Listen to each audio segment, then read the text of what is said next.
бы я не просил, но ты же знала, что меня теряла. Я босиком по стеклам бегал так упрямо. Если бы не твой милый голосок, я бы упал, сделал последний вздох.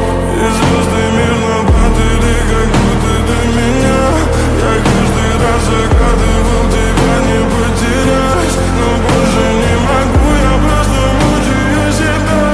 Теперь ты больше не моя. В камине в 6 утра фотография твоя, горят воспоминания.